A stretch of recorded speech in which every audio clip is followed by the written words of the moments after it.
Hi everybody, I'm Genesis Moss, and today I'm here with Vic Mignogna, who is one of the stars of Star Trek Continues. Ooh, oh, And is an anime voice actor as well. oh. Wait a minute. Star Trek Continues. You started this how long ago now?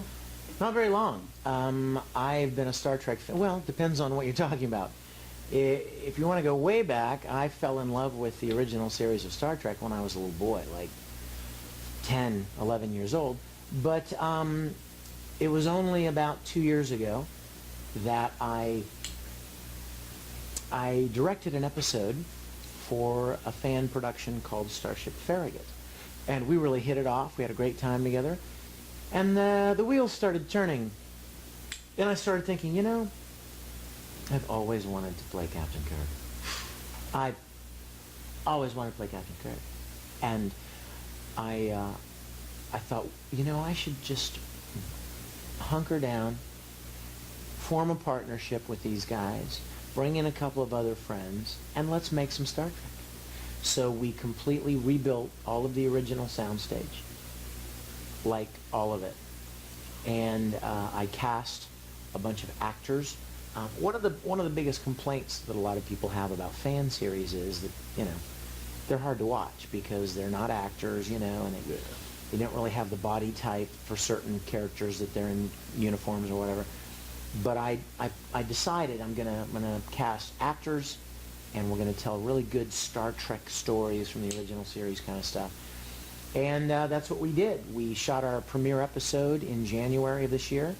It was ready to go just a few months later, and we premiered it at Phoenix Comic-Con about 3 weeks ago.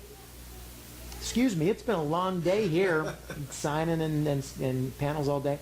And it had a great response. It's been online, and it's doing very, very well. People are really enjoying it. And we feel like we have completely captured the essence of the original series in look, lighting, camera, actors, story, sets, costumes, everything, music, everything. So it's called Pilgrim of Eternity. It's actually a sequel to an original series episode called Who Mourns for Adonais, which was one of the more popular episodes of the original series, where the Enterprise was caught by Apollo, the Greek god Apollo. And we actually got the actor who played Apollo 45 years ago to reprise his role as Apollo in our episode. And you were also telling me, speaking of Apollo, that Jamie Bamber was... Jamie Bamber from Battlestar Galactica, the newer version of it, is a really good friend of mine. And I thought it would be fun to have a little red shirt celebrity cameo moment. So I asked Jamie if he'd do it, and he's like, sure. Such a great guy. Totally happy to do it, and we shot it, and he gets killed. He gets killed like a good old red shirt should, only he ain't wearing red. He's wearing silver. And I know you're like, oh, silver, what? If you haven't seen the episode, go and watch it, and you'll see what I'm talking about. I'm going to have to go and check this out. You better. Come on now. I will definitely do it when I get home. Alright, so, you're obviously a huge Star Trek fan, so I have to ask, how do you feel about the new Star Trek movies? You know what? I'm a purist. I have such a deep place in my heart for the original series of Star Trek that it would be really hard for me to ever be able to accept anyone in the roles of Kirk and Spock and McCoy. And there we go again. And I don't feel like the new movies capture the spirit of Star Trek, what it was that made it so special years ago. And, you know, Shatner, Nimoy, DeForest Kelley, Jimmy Doohan, those people, that's Star Trek to me. So I don't want to take anything away from the movies because they are serving a purpose. I mean, they're bringing a whole new generation of people to Star Trek. But what may end up happening is people are like, a new generation goes to see the movie, and they're like, oh, Star Trek. And they watch it, and they're like, I think I'll look into Star Trek a little more. And they'll discover the original series and Next Gen and the others. and I think there'll be a resurgence of the original series It'd be nice because to see. of that. That's cool. Now, since you like Star Trek, how do you feel about the wars? Star Wars. Oh, love them. I love Star Wars. In fact, Star Trek was my first love, and then probably 10 years later, 8 years later, I just, out comes Star Wars. I loved it. Star Wars is very different. There shouldn't be a battle there. Because, wow. Long day. He is not a boring host, by the way. I've just been at it all day. So sorry. You'll have to put like Z's coming out of my I can mouth. do that. Yeah, on the film later. I don't think there's any battle. I don't think there should be any Star Trek or Star Wars. Why do I have to choose? Why can't I enjoy them both? And a lot of people do.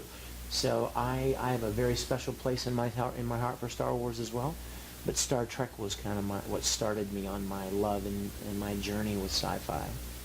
That is great. Now, you also do anime voices. What are some of the characters you've done recently? Well, recently, or some of the more well-known characters that I've played? A little more well-known, actually. Well, probably the most well-known characters that I've done are like Edward Elric in Full Metal Alchemist. I played Broly in Dragon Ball Z, and Ikaku in Bleach, and Nagato and Obito in Naruto, and I played Keldeo in Pokemon, and I've done about 200 different series and video games, and I'm always working on something new. Those are some of the more well-known. Tamaki from Oran High School Host Club, which is not on television, but it has a pretty big fan following. So I've been very blessed to get to play a lot of great characters. That's great. How long have you been in the voice acting game now? Probably 14 or 15 years, I think. What got you into it? I had no idea. No, actually, I've been acting since I was very young. And a friend of mine named John Grimion, we were working on a video production in Houston, Texas. And he said, "Hey, you have a lot of acting experience, don't you?" "Yeah, I've been acting since I was very young." And he said, "You ought to go and audition for this place here in town, ADV Films. They buy these Japanese animated shows and they dub them into English, and they're looking for actors." "That sounds fun." "Sure." So I went and auditioned. I got cast. And then I just kept getting cast and kept working. Met people at other studios, and then just kept working. And it just kind of snowballed. I never expected it. I never planned for it. It was just like a gift from God, It was like, "Here, try this." "Okay." And I've really had a wonderful, wonderful career. I'm very, very grateful. That is cool. What would you say would be your favorite voice that you've done? I really love all the characters that I've gotten to play for different reasons, but probably Edward Elric from Full Metal is my favorite character. I played him longer than anyone else that I've ever played, and he's a great character. He's just a very tragic hero. Which puts me to sleep, apparently. I'm so excited. But he's a great character. I love playing him. That's awesome. Now, obviously there's so many classic cartoon characters that have been around for ages. From, old Mickey Mouse, Bugs Bunny cartoons to the great 80s cartoons. If there was one character from all those kind of old cartoons that you could personally reimagine as you doing the voice, who would you want to play?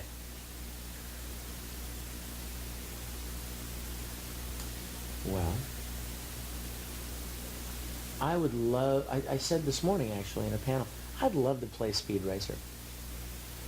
Just because Speed Racer was like my first introduction to anime, and I didn't even know it was anime. And here I am, heavily involved in the anime world, and yet it would be really cool to do that. But then, as far as mainstream goes, I would probably have to say, I'd love to play a character like Scooby-Doo or Shaggy or something. That'd be awesome. I grew up loving Scooby-Doo. So I would love that. Scooby-Doo or Shaggy. You heard it here, folks. Shaggy. That's That's great. Now, what would you say has been your biggest challenge as a voice actor? Well, the biggest challenge one big challenge would be getting cast, because it's not easy. I mean, there's a lot of competition, and I love what I do, and I want to be able to keep doing it. But it's always a challenge. You never know where your next job's going to come from. That's a challenge. And then apart from that, just keeping from destroying my voice. All the yelling and screaming and some of the things that you're required to do with different characters you play can really take their toll on your voice if you're not careful. Yeah. So, and I also sing and I use my voice for a lot of different things, so I have to be careful that's a challenge, not to just blow it out. Okay.